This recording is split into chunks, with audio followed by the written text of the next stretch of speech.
Hello students, good evening to all.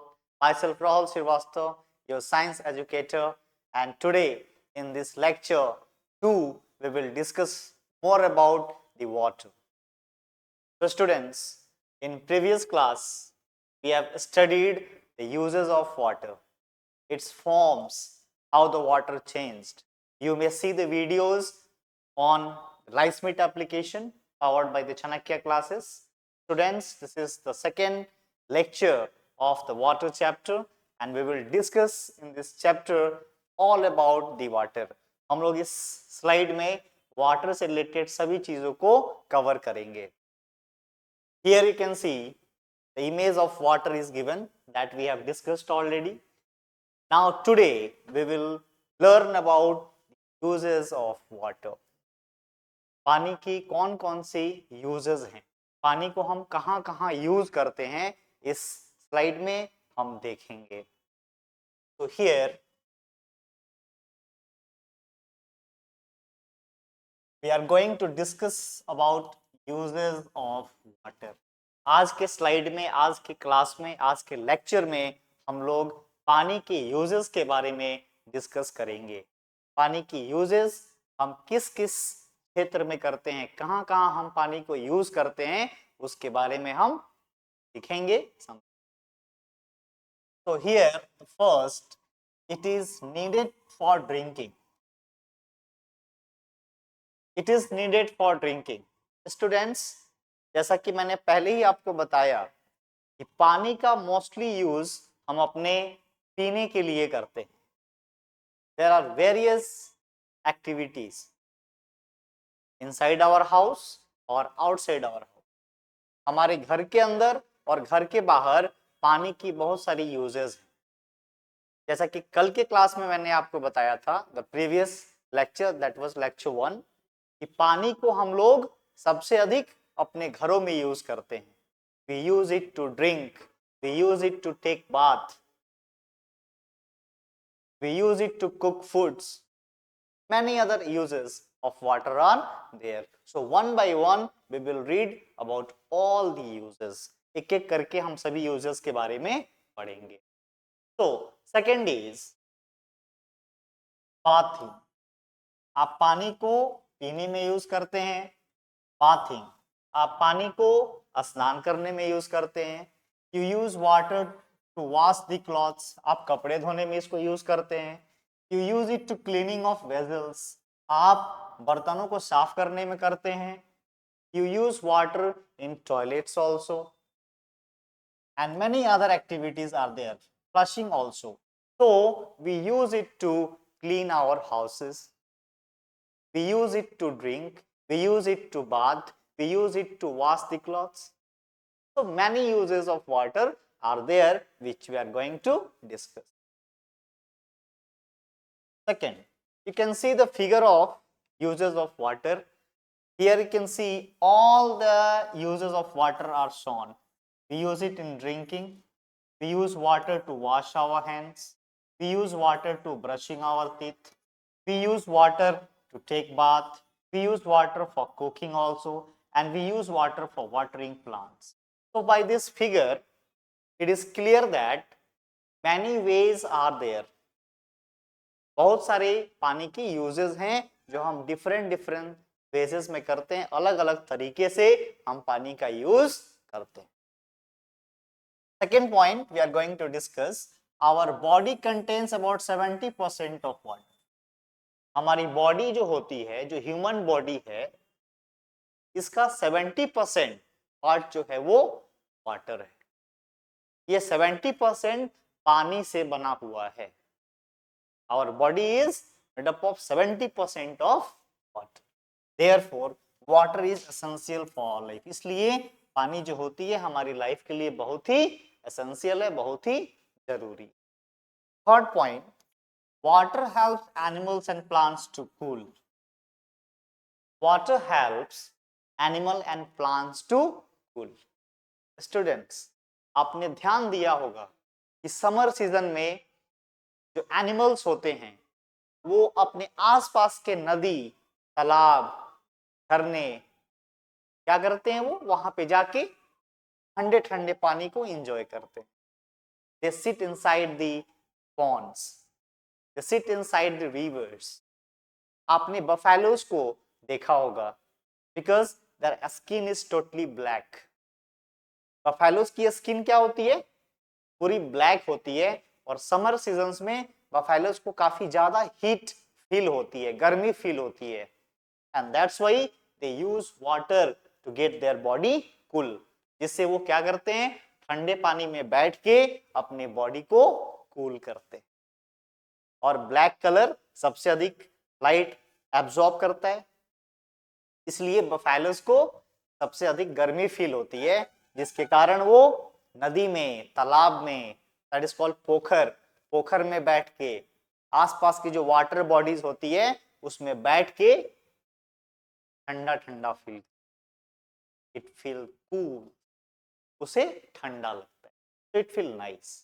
तो water helps animals and plants to cool. क्या करता है, और पानी पौधों को भी ठंडा करने का काम।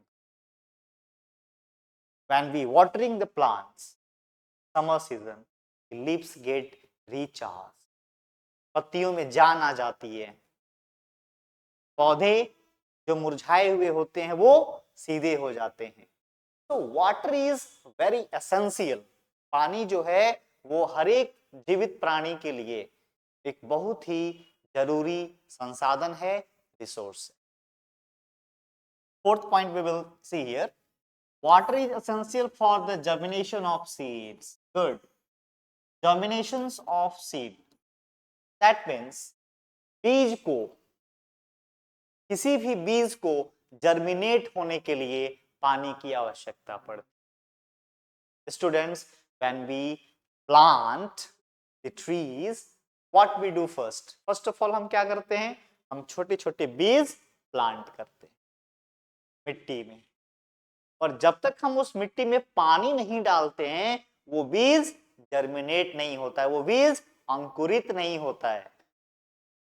तो आप सोचिए कि पानी कितनी इंपॉर्टेंट है इस पृथ्वी के लिए, हमारे लिए, पेड़ पौधों के लिए, उन सभी प्राणियों के लिए जो इस पृथ्वी पे रह रहे हैं।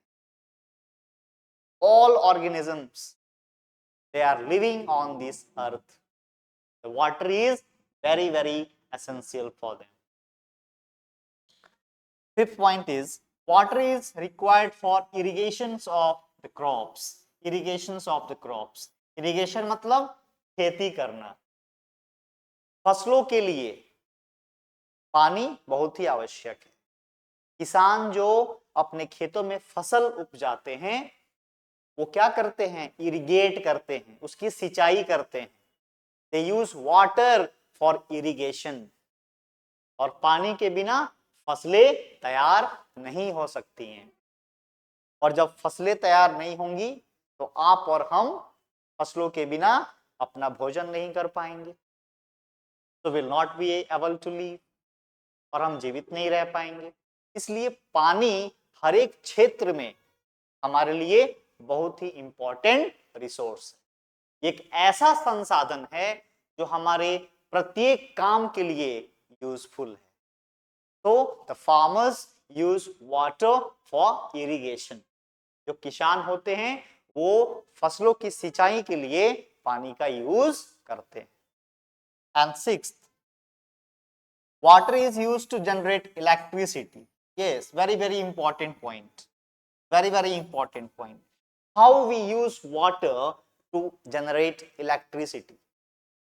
हम पानी का यूज करके इलेक्ट्रिसिटी कैसे प्रोड्यूस कर सकते हैं?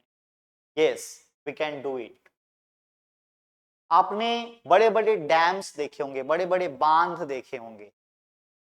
तो बांध में क्या होता है, बांध जो होती है वो पानी को स्टोर करके रखती है, और अदर पॉइंट पे उसको काफी वेलोसिटी के साथ फ्लो किया जाता है। हमारे आसपास जो हमारा वाल्मीकि नगर बैराज है वहां पे आप डैम को देख सकते हैं। इंडिया और नेपाल का जो बॉर्डर है वो उसी पाथवे से गुजरता है, तो उस डैम को आप देख सकते हैं। वहां पे हम लोग पानी को स्टोर करके रखते हैं और उसको फ्लो करते हैं नेक्स्ट पॉइंट पे। और जब वो फ्लो होता है उसमें बड़े बड़े टरबाइंस लगे होते हैं, बड़े बड़े डायनोमोज लगे रहते हैं, बड़े बड़े मोटर लगे रहते हैं, और उनकी जो रड होती है, जो उनका एक्सल होता है, वो बड़े बड़े फैन से कनेक्टेड रहता है। जब वो पानी फ्लो करता है वो फैन रोटेट होता है, और जब फैन रोटेट होता है तो वो मैकेनिकल एनर्जी को इलेक्ट्रिकल एनर्जी में कन्वर्ट कर देता है। तो this plants are called hydro electricity plants. उसको हम हाइड्रो इलेक्ट्रिसिटी प्लांट कहते हैं, जिससे हम इलेक्ट्रिसिटी को प्रोड्यूस करते हैं, और आसपास की जो भी एरियाज होती हैं वहां पे उस इलेक्ट्रिसिटी को सप्लाई किया जाता है और पावर सप्लाई होता है। तो students, through this water we can use to generate electricity. इस पानी को हम इलेक्ट्रिसिटी प्रोड्यूस करने में भी यूज कर सकते। तो how important is, so some more uses of water are here also, which we will discuss about. Seventh is, water wheel is used to run flour mills. Water is also used to run flour mills. आटा चक्की, that is called, आपने जो रोटी खाया है, जो रोटी खाते हैं, वो गेहूं का बनता है। गेहूं जब मिल में जाता है और वो पिसता है तो वो आटे का रूप लेता है। तो जहां पे पानी के डैम्स होते हैं वहां पे ये फ्लावर मिल्स यूज्ड होते हैं। और ये कैसे यूज होता है, जैसा मैंने अभी आपको बताया, the flow of water, the energy, the flowing energy of water is converted, उसको हम कन्वर्ट करते हैं। और मिल्स क्या करते हैं, रोटेट होते हैं, उसमें भी फैंस लगे रहते हैं, फैंस रोटेट करता है वाटर के फ्लो के कारण, तो वो आपका मिल भी रोटेट करता है, उसकी व्हील्स भी रोटेट होती है, और वो गेहूं को पीस के आटा बनाता है, हम फ्लावर कहते हैं। तो it is also used to run flour mills. Eight point is, water is used in many industries. इसको हम बहुत सारी इंडस्ट्रीज में भी यूज करते हैं, जैसे पेपर इंडस्ट्रीज, पेपर बनाने के लिए हम वाटर का यूज करते हैं। रेयन जो कि एक फाइबर है, इसको हम बनाने के लिए पानी का यूज करते हैं। We use petroleum refining, we use water to refine petroleums also, fertilizers to form fertilizers also, dyes को बनाने के लिए हम पानी का यूज करते हैं, ड्रग्स बनाने के लिए हम पानी का यूज करते हैं, एंड अदर केमिकल इंडस्ट्रीज, बहुत सारी केमिकल इंडस्ट्रीज में हम वाटर का यूज करते हैं। तो water is used in an vast level, पानी को हम एक बहुत ही वास्ट लेवल में यूज करते हैं। इसके बहुत सारे यूजेस हैं जो कि हम एक एक करके समझ रहे हैं। Ninth point included, water is used in car radiators to keep the engine cool. आपने अक्सर देखा होगा जब कोई कार काफी ट्रेवल कर लेती है, जब काफी डिस्टेंस ट्रेवल करती है, काफी किलोमीटर्स रन करती है, तो उसकी इंजन्स हिट हो जाती है। तो उस हिट इंजन को कूल करने के लिए हम कार के रेडिएटर्स में क्या करते हैं, उसमें एक पानी डालने का स्टोरेज रहता है, उसमें पानी डालते हैं जिससे कार की रेडिएटर क्या होती है, ठंडी हो जाती है। It is also a use of. 10th point is, in cold countries, in cold countries, ठंडे इलाके वाले देशों में, वैसे देश जहां पे ज्यादा ठंड होती है, ज्यादा ठंड पड़ती है, people use water to warm their houses. They are using the water blowers. Blowers, वो blowers की यूज करते हैं, और वो क्या करते हैं, वाटर ब्लावर जो होती है इवापोरेट होती है और हॉट वेपर्स को पूरे रूम में प्रोवाइड करती है। Blower, that is called blower, water blower. 11th is, water is used to keep the things cool, और हम क्या करते हैं, वाटर को, चीजों को ठंडा करने के लिए भी हम यूज। तो students, many uses we have seen of water, हमने वाटर की बहुत सारी यूजेस को देखा। अभी हम सोर्सेस ऑफ वाटर के बारे में पढ़ेंगे। Sources of water, that means हम पानी को किन किन सोर्सेस से प्राप्त कर सकते हैं, हम पानी को किन किन सोर्सेस से प्राप्त करते हैं, पानी हमें कहां कहां से मिलता है, वो कौन कौन सी सोर्सेस हैं जो पानी को प्रोवाइड करती हैं। तो here rivers and springs, most of the water which human beings use for drinking, washing and farming comes from rivers and springs. सबसे अधिक पानी हम जो यूज करते हैं वो या तो नदी की होती है या वो झरनों का पानी। हमारे देश में बहुत सारी नदियां हैं, सभी नदियों में भरपूर पानी है और ये पानी हम सबसे अधिक पीने में, we use the groundwater also to drink or do any other activity. So here the most water we use is come from the rivers and springs. River flows down the mountain sides across the land, finally flowing into a sea or an ocean. और वो क्या होती है, जो river का पानी होता है वो माउंटेन से निकलती है और समुद्र में जाके, महासागर में जाके मिल जाती है। जैसे हमारी गंगा नदी, वेरी प्योर रिवर। तो गंगा नदी हिमालय से निकलती है और माउंटेन्स और प्लेन्स होते हुए जाके वो समुद्र में जाती है। That is the main source of water for drinking, washing और for other uses.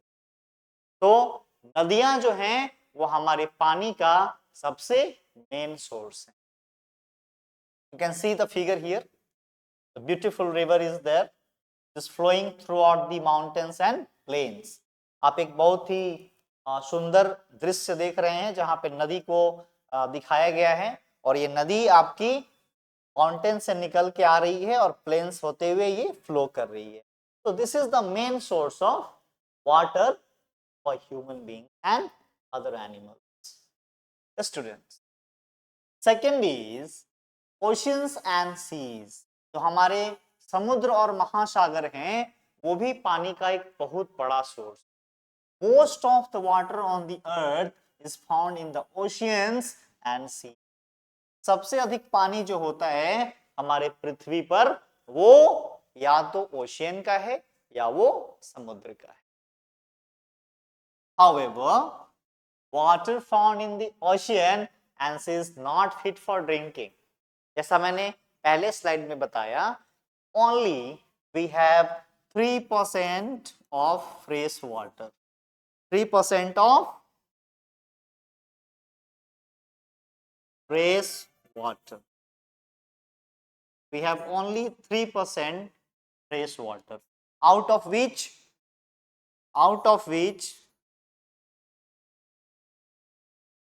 drinkable water is only 1%, जिसमें आपके पीने के लायक पानी जो है वो केवल 1% अवेलेबल।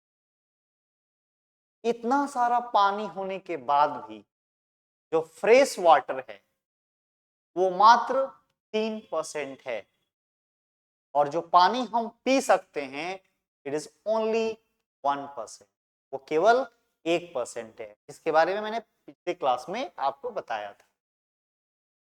तो the water found in the oceans and seas is not fit for drinking or agriculture purpose. उसे हम खेती भी नहीं कर सकते। It is too salty. वो इतना खारा है कि वो फसलों को बर्बाद कर सकता है, फसलें नुकसान हो सकती हैं। हमारा क्रॉप्स का जो कल्टीवेशन है वो इफेक्ट हो सकता है, इरिगेशन इफेक्ट कर सकता है। तो this water is not suitable for drinking as well as for irrigation. As it contains large amount of salt, क्योंकि इसमें काफी मात्रा में salt है, नमक है, और वो क्या है, वो बहुत ही खारा है. However, ocean acts as an habitat for large number of plants and animals. और ये ओशियन का जो पानी है, जो समुद्र का जल है, ये हैबिटेशन है, ये हैबिटेट है. Habitat means the living and dwelling places of the animal. Habitat means the living and dwelling places of animal. जानवरों के रहने का जो स्थान होता है, जीवन यापन करने का जो स्थान होता है, उसको हम हैबिटेट. तो ये बहुत बड़ी मात्रा में प्लांट्स और एनिमल्स का एक हैबिटेट है. जो ओशियन वाटर है, आपने देखा होगा, आपने सुना होगा कि समुद्र में लाखों लाख स्पीसीज रहती हैं. And some are going to be discovered. और कुछ स्पीसीज की तो अभी साइंटिस्ट खोज कर रहे हैं. तो it is a vast area, it is in a vast area, और उस एरिया में बहुत सारे ऐसे स्पीसीज हैं जो हैबिटेट्स करते हैं, जिनका habitation. Ocean water is a habitation for many animals and plants also. बहुत सारे पेड़ पौधे उसके अंदर हैं, बहुत सारे उसमें एनिमल्स हैं. यहाँ पे आप ओशियन का एक पिक्चर देख पा रहे हैं. It has no end. There is no end of water. It is endless. ये अनंत है, इसकी कोई अंत नहीं है, इसकी कोई सीमा नहीं है. That is a huge amount of water. Large amount of water. पानी की एक बहुत ही बड़ी मात्रा, जिसमें बहुत सारे जीव जंतु, बहुत सारे पेड़ पौधे रहते हैं, और ये उनका हैबिटेट है, ये उनका निवास स्थान है. तो द वाटर ऑफ सी, समुद्र का पानी पीने लायक तो नहीं है, ना ही वो खेती करने लायक है, लेकिन वो हैबिटेशन है, वो हैबिटेट है बहुत सारे एनिमल्स का, बहुत सारे प्लांट्स का. Snow is also a source of water. आप देखिए इस फिगर में, ये जो गर्ल है, ये स्नो को कितना एंजॉय कर रही है. हम लोग भी स्नो को एंजॉय करते हैं. बर्फबारी होती है तो कितना अच्छा लगता है. When you will go to the Jammu and Kashmir, what you will enjoy? You will enjoy the snowfall. When you will go to the Kulu and Manali, you will enjoy snowfall. क्या आप कर सकते हैं? आप snowfall को enjoy कर सकते हैं. So this is what some regions of the earth are covered with snow, especially in winters. Winter season में क्या होता है, कुछ पार्ट हमारे अर्थ की जो है वो बर्फ से ढक जाती है. And water form by melting of snow. Melting of snow, जब वो बर्फ पिघलते हैं तब उनसे पानी बनता है, और ये दूसरा सोर्स है हमारे वाटर का. जब स्नोफॉल होता है तो बर्फबारी होती है, और वो बर्फ क्या होगी, जो बर्फ कंडेंस होकर नीचे प्रेसिपिटेट हो रही है, वो फिर इवोपरेट होगी, वो वाटर में कन्वर्ट हो जाएगी, फिर वो इवोपरेट हो जाएगी. बिकॉज हमने पढ़ा था वाटर चेंजेस इट्स स्टेट. पानी क्या करता रहता है, अपनी अवस्था बदलता रहता है. And this snow melts slowly. ये धीरे धीरे पिघलता है. And sometime this water flows down in form of streams and reverse. और वो पानी क्या होता है, धारा बन जाता है उसका. जब ह्यूज अमाउंट ऑफ स्नोफॉल होगा तो ह्यूज अमाउंट ऑफ वाटर भी फ्लो करेगा, और वो जब धाराएं बनती हैं, धाराएं नदियों में मिलती हैं, और नदियां फिर समुद्र में. And streams and rivers are another sources of water, जो कि हमारा क्या है, पानी का एक. तो students, this all snows are falling on the ground. और जब ये ग्राउंड पे फॉल कर जाएंगी, ये क्या होंगी, they will convert in water. They will convert in water. ये फिर जल हो जाएंगी और पानी होके ये फिर नदियों में. So this is the another source of groundwater. Very, very important. The groundwater is also a very important source of water. You can see that figure also. इस फिगर में आप बहुत ही क्लियरली देख सकते हैं ये जो ग्राउंड है, ग्राउंड जो आप देख रहे हो, ये जो प्लेन्स आप देख रहे हैं तो द ग्राउंड लेवल, और इसके अंदर का जो सोयल है, इस सोयल ने क्या किया है, वाटर को एब्जॉर्ब किया है, और एब्जॉर्ब करने के बाद जो हमारा ग्राउंड लेवल ये बना है वाटर का, that is called ground water. ये जो आप ब्लू कलर देख रहे हैं ये सब हमारा ग्राउंड वाटर. इस फिगर से आप काफी इजीली समझ सकते हैं कि ग्राउंड वाटर क्या है. When clouds form and water comes to the ground, जब बादल बनती है और पानी प्रेसिपिटेट होकर हमारी पृथ्वी पे गिरती है तो मिट्टी के द्वारा एब्जॉर्ब कर लिया जाता है, और वो पानी मिट्टी के अंदर एक सर्टेन हाइट पे स्टोर हो जाती है, जमा हो जाती है, जिसको हम ग्राउंड वाटर, जिसको हम फिर अपने हैंड पंप्स, मोटर्स से क्या करते हैं, ऊपर की तरफ खींचते हैं और उसे हम अपने डेली लाइफ में यूज करते हैं. तो students, ground water is actually rain water which mainly comes from seepage of water accumulated under the ground. Figure shows the accumulations of groundwater.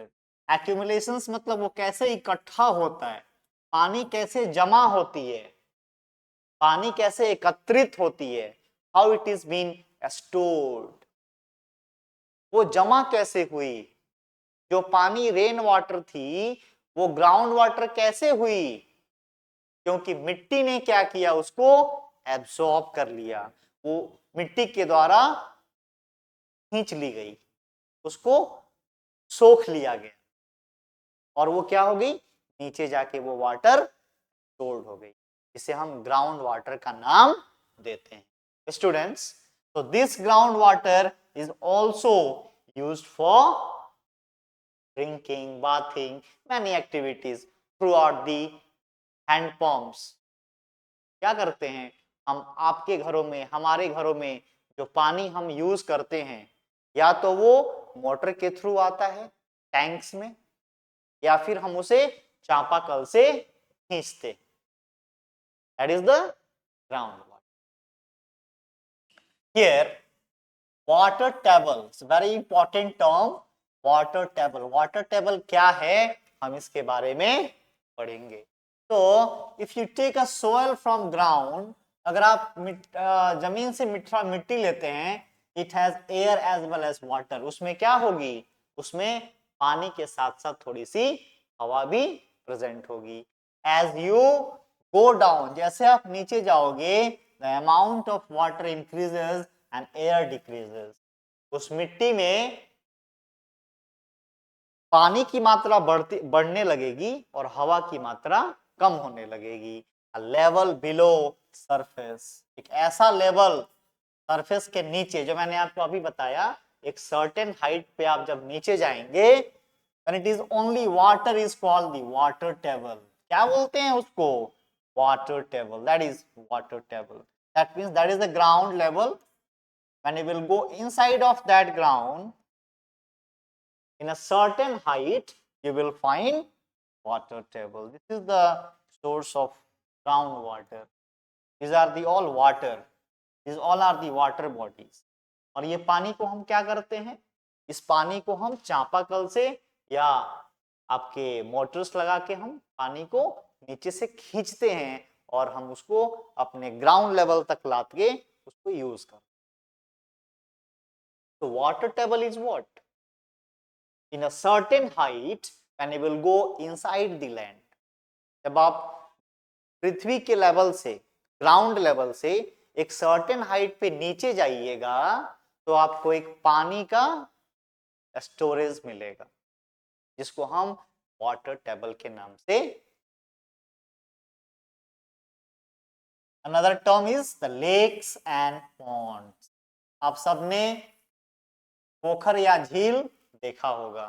देखिए कितना सुंदर पिक्चर यहाँ पे इस स्लाइड में ऐड किया गया है ताकि आपको अच्छे से क्या किया जा सके, समझाया जा सके। आपने आसपास या तो झरने देखे होंगे या फिर तालाब देखा होगा। That is called ponds and lakes. These are a small reservoirs of water. ये छोटी छोटी सोर्सेस होते हैं वाटर के जहां पे पानी इकट्ठा होती। आपने पोखर देखा होगा, it is in a certain area, एक छोटे से एरिया में होता है जहां पे वाटर अवेलेबल होता है। It contains a lot of plants also, उसमें बहुत तरह के पेड़ पौधे भी उगते हैं। चिड़िया आती हैं उसमें बैठती हैं, उस पानी को पीती हैं। बहुत सारे उसमें मछलियां रहती हैं, बहुत सारे जलीय जीव रहते हैं। तो this is also storage of water. ये भी क्या है, पानी का एक स्टोरेज है। These are a small reservoirs of water. These are created by collection of rain water in low lying area. और ये कैसे बनता है, ये कैसे फॉर्म होता है? जो एरियाज ग्राउंड लेवल से लो होती हैं, थोड़ी सी गहरी होती हैं, उनमें हमारा रेन वाटर क्या होता है, स्टोर रहता है। और उसी स्टोर्ड वाटर को हम तालाब का पानी कहते हैं, झरने का पानी कहते हैं। Understood? Seepage from the groundwater reserves also add to the water in lakes and ponds. और जो ग्राउंड वाटर से पानी रिलीज होती है वो पानी भी हमारे पॉन्ड्स में, हमारे लेक्स में क्या होती है, स्टोर्ड हो जाती है। So here students, this figure indicates that a pond includes a lot of habitation. देखिए कितना प्यारा बगुला भी इसमें बैठ के अपना शिकार कर रहा है। It tried to eat the fishes. और ये अपने पेट भरने के लिए इस पॉन्ड में बैठा हुआ है। So students, the water is also very very important for other species food, the habitation for all living beings. Here another source of water is the rain, बारिश, जिसको हमने फर्स्ट स्लाइड से ही देखा है। बारिश जो है ये भी पानी का एक बहुत ही कॉमन सोर्स है। जब भी बारिश होती है हमें क्या प्राप्त होता है, हमें पानी। आपने देखा होगा जब ज्यादा बारिश होती है तो बहुत एरियाज में फ्लड्स आ जाती है, बाढ़ आ जाती है। So that is what? That is also a source of water. And why it is a source of water?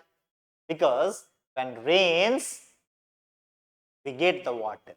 जब बारिश होती है तो हमें केवल पानी ही तो मिलता है, इसलिए ये क्या है, पानी का एक बहुत ही अच्छा सोर्स है। Rain is a very important source, very important source of water. All resources of water are fed mainly by rains. और ये सभी रिसोर्सेज जो हैं पानी के, ये कहीं ना कहीं बारिश के पानी के द्वारा ही मेंटेन किए जाते हैं। बारिश की पानी ही इन सभी वाटर बॉडीज को मेंटेन करती है। आपने देखा होगा जब सूखा पड़ता है, जब ड्रॉट्स आता है, ड्रॉट्स जब आता है, जब सूखा पड़ता है तो सारे वाटर बॉडीज सूख जाती हैं, उनकी जो कलेक्टेड वाटर होती है वो खत्म हो जाती है। फिर बारिश होती है और बारिश पानी को क्या करता है, अपने साथ लाता है, the huge amount of water. और वो वाटर क्या करती है, फिर उस वाटर बॉडी को, उस पॉन्ड को, उस रिवर को, उस लेक्स को फिर से फुलफिल कर देती। तो that is water which has been evaporated, which has been empty. जो पानी खत्म हो चुका था वो फिर से पूरा फुल हो जाता है, भर जाता है. So that's why we can say the rain is a very important source of water. ये जो बरसात का पानी है ये पानी का एक बहुत ही अच्छा सोर्स है, स्रोत है. और देखिए ये जो बारिश की पानी है कितनी सुंदर दिखती है. And how interested it is. All childs enjoy the raining. सभी बच्चे बारिश को पसंद करते हैं. They enjoy take bath in the rain. So it is a natural phenomenon which is the main source of water. Now we will read about the natural calamities. अभी हमने flood और ड्रॉट्स के बारे में चर्चा किया था जो कि हमारा नेचुरल कैलामिटीज है, प्राकृतिक आपदाएं. प्राकृतिक आपदाएं, ज्यादा पानी होना भी एक नेचुरल कैलामिटीज है और पानी का सूख जाना भी एक नेचुरल कैलामिटीज. तो पहली जो नेचुरल कैलामिटीज है वो है हमारा ड्रॉट. ड्रॉट मतलब होता है सूखा. देखिए इस फिगर में आप देख सकते हैं कैसे ये जो मिट्टी है वो पूरी तरह सूख चुकी है. ये जो आप ग्राउंड देख रहे हैं ये पूरी तरह सूख चुकी है. ऐसा लग रहा है ये पपड़ी छोड़ रही है. दैट मीन्स कि ये क्या कर रही है, जो मिट्टी के जो लेयर्स हैं वो ग्राउंड लेवल को छोड़ रहे हैं. ये पूरी तरह सूख चुकी है. इन एब्सेंस ऑफ वाटर, पानी के अभाव में, पानी के बिना. तो ड्रॉट क्या है, सूखा क्या है? If it does not rain for a year, अगर सालों साल तक बारिश ना हो और मोर एट अ प्लेस, किसी पार्टिकुलर प्लेस पे, जब किसी पार्टिकुलर प्लेस पे साल भर तक या सालों साल तक बारिश ना हो, the soil will lose its water. तो वहां की मिट्टी क्या करती है, उसकी पानी जो होती है, मिट्टी के अंदर का जो वाटर होता है वो टोटली इवापोरेट हो चुका होता है. उसमें पानी की एक बूंद नहीं होती. पानी की मात्रा जो मिट्टी में होनी चाहिए वो टोटली खत्म हो गई रहती है, टोटली इवापोरेट हो गई रहती है. So that's why by evaporation, जैसा मैंने अभी आपको बताया कि वो पानी जो मिट्टी में है वो टोटली इवापोरेट हो गई है गर्मी के कारण, सूर्य के प्रकाश के कारण, ज्यादा हीट मिलने के कारण. क्या हो गई है, पानी इवापोरेट हो गई है और इट एंड बिकम्स ड्राई. और वो मिट्टी क्या हो चुकी है, सूख चुकी है. Water will also be lost through transpiration process from the plants. हमने पढ़ा था कि पौधे भी क्या करते हैं, वाटर को इवेपोरेट करते हैं, विच इज कॉल्ड ट्रांसपिरेशन. तो हम ट्रांसपिरेशन कहते हैं. उससे भी पानी क्या हो जाती है, लॉस हो जाती है. Loss of water was another word. Rivers, ponds and wells will dry and the water table would be lower down. जो water table हमने अभी देखा था, ग्राउंड लेवल, ग्राउंड वाटर, वो क्या हो जाता है, would lower down, वो काफी नीचे हो जाता है. मतलब उस वाटर टेबल जो होता है हमारे पृथ्वी के अंदर का पानी वो टोटली इवापोरेट हो गया रहता है, वो टोटली खत्म हो गया रहता है, जिसके कारण मिट्टी क्या होती है, पूरी तरह सूख चुकी रहती है. All this will affect the humans, animals and wild plant. और ये सब क्या करते हैं, जो भी जंगली पौधे हैं, जंगली जानवर हैं, उसको ये अफेक्ट करता है. If it continues for 1 or 2 years continuously, it results into drought. और जब ये सालों साल तक कंटिन्यू रहता है, पानी का सूखना, पानी का इवापोरेट होना, बारिश का न होना, तो ये सूखे का रूप ले लेता है, ये ड्रॉट का रूप लेता है. And this condition is called drought. Drought. Drought को हम बोलते हैं सूखा, मिट्टी का पूरी तरह सूख जाना, सूखा पड़ जाना। दैट मीन्स कि total water table is evaporated. जो भी पानी हमारे मिट्टी के अंदर अवेलेबल था, जो पौधों की पत्तियों में अवेलेबल था, वो पूरी तरह से इवापोरेट हो चुका है। इस कंडीशन को हम कहते हैं ड्रॉट, यानी सूखा। कॉन्सिक्वेंसेस ऑफ ड्रॉट्स, इसके कौन कौन से प्रभाव हैं? सूखा पड़ने का कौन कौन सा प्रभाव है? ये कैसे अफेक्ट करता है ह्यूमन बीइंग्स, एनिमल्स को, नेचर को? जब सूखा होता है, जब सूखा पड़ता है, तो हम इससे कैसे अफेक्टेड होते हैं? हाउ इट अफेक्ट्स अस, इसका हमारे पे प्रभाव क्या पड़ता है? So the result of drought may be no crops, the availability of food and fodder will decreases. क्या होती है? जो भी हमारे खाने पीने की जो चीजें होती हैं, वो सबसे अधिक अफेक्टेड होती है। The overall consequence of such as situation will lead to loss of life, humans and animals. और क्या होता है लास्टली? लास्ट में जानवर और मनुष्य अपना लाइफ खो देते, पानी के अभाव में उनका जीवन खत्म हो। So that is the consequences of drought. सूखा इतना खतरनाक है कि वो ह्यूमन बीइंग्स और एनिमल्स को मार देता है, उनको खत्म कर देता है। And that is the main consequences of droughts. आप देख सकते हैं इस एरिया का दृश्य कैसा है। आप देखिए यहाँ की जो मिट्टी है वो सूख के पूरी काली हो चुकी। There is no any type of cultivation. There is no any agriculture. All human beings and animals of that area will be affected. You can see how a man is holding the soil. आप देखिए इस मनुष्य ने, इस आदमी ने इस मिट्टी को कैसे पकड़ा हुआ है। इसके आप बॉडी के स्किन्स देख सकते हैं, पानी के अभाव में कैसे सूख गया है। So this affects lot of humans as well as animals. Flood. Another natural calamities is flood, जिसको हम बाढ़ बाढ़ भी बाढ़ जिसको आप बाढ़ भी। तो flood is also a natural calamities. जब ज्यादा बारिश हो जाती है तो क्या होता है? सभी चीजें पानी में डूब जाती। Animals, human, all creatures, they all get affected by the more water.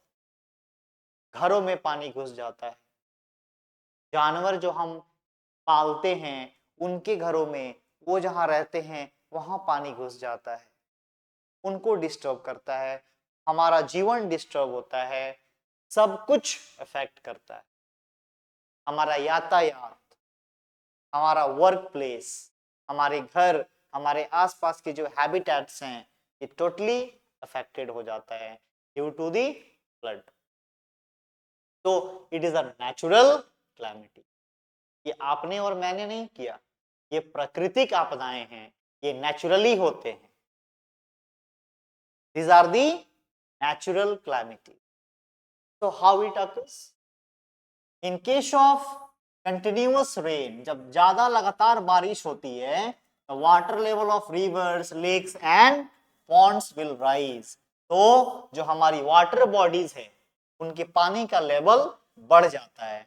The soil surface will get ladder with water resulting into flood. और क्या होती है? उस पानी के साथ साथ मिट्टी भी बहने लगती है, और जिसको हम क्या बोलते हैं? बाढ़ बोलते हैं, उसको हम फ्लड बोलते हैं। इस फिगर में आप देखिए, ये कार के व्हील्स टोटली पानी में सिंक हो चुके हैं, डूब चुके हैं। आप ये देखिए, ये these are using the boat to travel from one place to the other.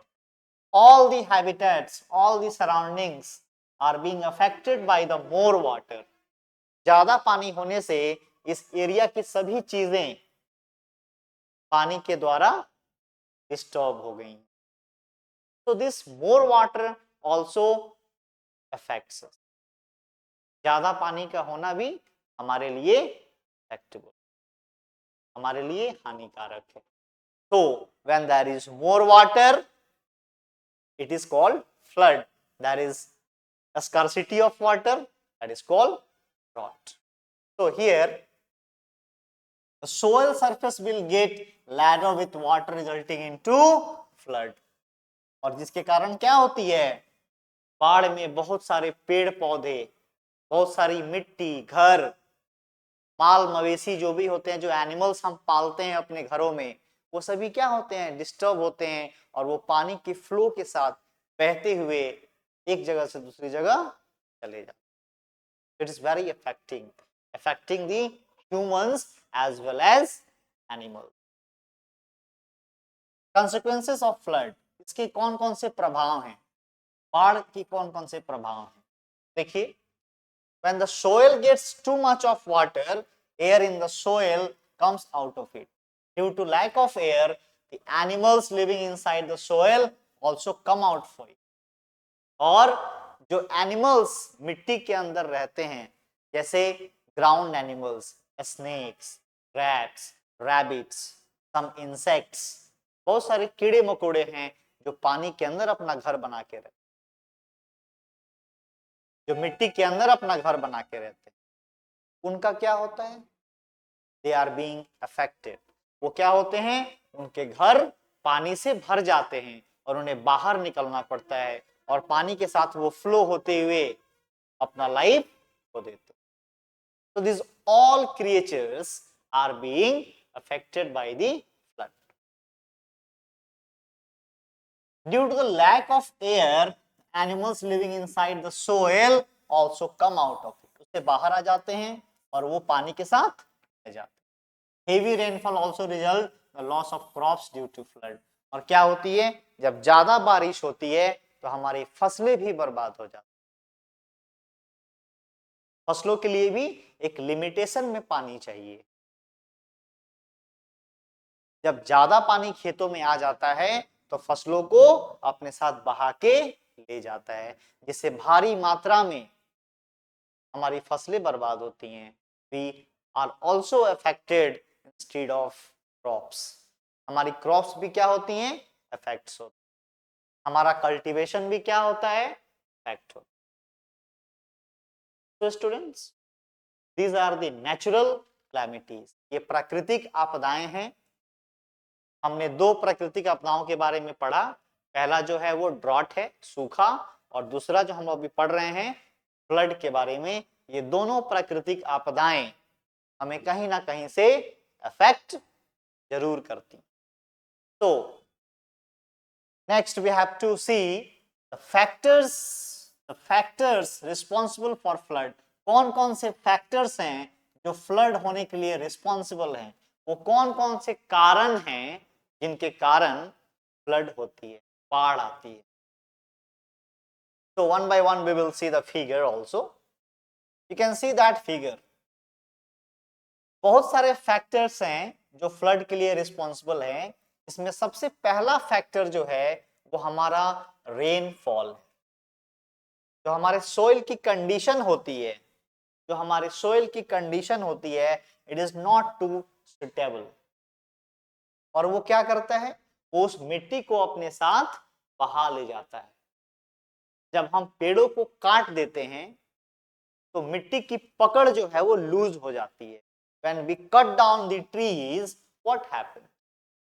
जब हम पेड़ों को काटते हैं तो इनकी जड़ों की जो पकड़ होती है मिट्टी की, वो खत्म हो जाती है. जो पेड़ों की जड़ें मिट्टी को पकड़ के रखने का काम करती है, वो खत्म हो जाती है. और वह मिट्टी की जो स्ट्रेंथ होती है, जो एक साथ रहने की जो शक्ति होती है, वो लूज हो जाती है. और जब पानी फ्लो करके आता है तो मिट्टी को बहा के, और जब पेड़ उस मिट्टी को पकड़े रहते हैं, उनकी जड़ें जब मिट्टी को पकड़े रहती है तो उस मिट्टी को पानी फ्लो नहीं कर पाता। तो स्टूडेंट्स, आजकल क्या हो रहा है, हमारी इंडस्ट्रीज बढ़ रही हैं, हमारे रिक्वायरमेंट्स बढ़ रहे हैं, पॉपुलेशन इंक्रीज हो रही है। जब पॉपुलेशन इंक्रीज होगी तो लोगों को रहने के लिए घर चाहिए, उनकी रिक्वायरमेंट्स को फुलफिल करने के लिए इंडस्ट्रीज चाहिए। उसको आप प्लांट करेंगे, उसको आप बनाएंगे, और हम क्या कर रहे हैं, पेड़ों को काट रहे हैं और उस स्थान पे फैक्ट्रीज बना रहे हैं। नदियों के रास्ते में हम घर बना रहे हैं। So these all are the causes of affecting us. हमारा लाइफ अफेक्ट हो रहा है because we are playing with the nature. हम प्रकृति के साथ खेल रहे हैं, जिसके कारण प्रकृति भी हमारे साथ खेलती है। The form of flood, in the form of drought, बाढ़ के रूप में, सूखा के रूप में, अर्थक्वेक के रूप में, many natural calamities are there. So we will discuss all about. So a number of factors are responsible for flood. बहुत सारे factors flood को responsible करते हैं. These factors can be instantly in duration of rainfall, soil condition and presence of plant and trees on the ground. जो मैंने अभी आपको बताया, जब ज्यादा ट्रीज हमारे ग्राउंड पे होंगे तो मिट्टी की पकड़ ज्यादा होगी, जब कम पेड़ होंगे तो मिट्टी की पकड़ कम होगी, और वो कम पकड़ वाली मिट्टी पानी के साथ फ्लो कर जाएगी, जिससे हमारा सोयल फ्लो हो जाएगा, और जब सोयल फ्लो होगा तो हमारा लाइफ डेफिनेटली अफेक्ट होगा। तो students, by this figure you can see, आप इस फिगर से देख सकते हैं कि जब हम पेड़ काटते हैं तो वो मिट्टी को कैसे यूज कर देता है। It is very important that water should be used carefully. ये बहुत जरूरी है कि पानी को हम carefully यूज करें। We should take care that water should not get wasted, ताकि हम पानी को बर्बाद न कर सकें। और ये हम पे डिपेंड करता है, ये आप पे डिपेंड करता है। How to use water, how to save water. पानी हमारा बहुत ही इंपॉर्टेंट रिसोर्स है, जिसको क्या है, हमें बचा के रखना है for our new generation. It is not necessary that the water used in the garden is fit for drinking. यह जरूरी नहीं कि जो पानी हम यूज करते हैं वो पीने के लिए फिट है। Yet most often we water gardens with the drinking water supplied by the corporation. We should use water for gardening that has already been used in the kitchen for washing vegetables and fruits. So, जैसा मैंने आपको बताया कि we have only 1% of drinkable water. तो पानी को हम और अदर यूजेस जो उसका करते हैं उसको हम अदर सोर्सेस ऑफ वाटर से कर सकते हैं। पानी के बहुत सारे सोर्सेस हैं, वैसा पानी जो हमारे पीने लायक नहीं है उसको हम अदर यूजेस में ला सकते हैं। तो we can use it to irrigate, we can use it to watering the plants. The water which is not able to drink can be used in agriculture also. जो पानी हमारे पीने लायक नहीं है उसको हम एग्रीकल्चर में यूज कर सकते हैं, उसको हम प्लांट्स में वाटरिंग करने के लिए यूज कर सकते हैं। So many uses are there. So here you can see in this figure, do not waste water. Do not waste, पानी को वेस्ट नहीं करना है। Everyone has to save it. सबको इसको बचा के रखना है। It is very very important resource for our life. Always be careful that the water tank in your house does not overflow when it is being filled. हमेशा ध्यान रखिए कि आपके घर में जो पानी की टंकी है जब आप सुबह में मोटर ऑन करते हैं, जब पानी की टंकी फुल हो जाती है, then be aware that you have to off it, ताकि आप पानी को बर्बाद न कर सके। And you may use the alarm signal, आप अलार्म सिग्नल का भी यूज कर सकते हैं। जब पानी की फ्लो टंकी में फुल हो जाती है तो ऑटोमेटिक वो रिंग करता है और आप क्या कर सकते हैं, पानी के स्विच को, मोटर के स्विच को ऑफ कर सकते हैं। तो everyone has to save it. Don't use a house pipe to wash your car or a scooter. Use a bucket kit. और जब अपने व्हीकल्स को साफ करते हैं तब आप क्या करना है, पाइप से मोटर चला के साफ नहीं करना है। हम लोग बहुत पानी को वेस्ट कर देते हैं। यूज अ बकेट, आप एक बकेट का यूज कर सकते हैं। Take a mug in it and you use water smartly, आप पानी को स्मार्टली यूज कर सकते हैं। If you leave the tap running while brushing your teeth, about 60 liter, yeah, very important, about 60 liter of water gets used up. जब आप सुबह में ब्रश करते हो, बहुतों की आदत होती है टैप को ऑन करके रेगुलर ब्रश करते हैं और टैप खुला रहता है। That is not good. When you have use of water, just use it and stop it. कुछ की आदत होती है टैप खुला है, पानी फ्लो कर रहा है, ब्रश किए जा रहे हैं, पानी फ्लो कर रहा है, ब्रश किए जा रहे हैं। Very bad habit. और इस तरह के एक्टिविटीज में ये जो एक्टिविटी है, यू कैन सी आप 16 लीटर ऑफ वाटर यूज कर देते हैं। आप 16 लीटर ऑफ वाटर केवल ब्रश करने में यूज करते हैं जब आप टैप को कंटिन्यू फ्लो करते हैं। So students, you can think, if you will use water smartly, you can save it. जब आप पानी को स्मार्टली यूज करेंगे तब आप उसको सेव कर सकते, उसको आप बचा सकते। तो what you have to do, कैसे ब्रश करेंगे? Fill a mug with water and use in.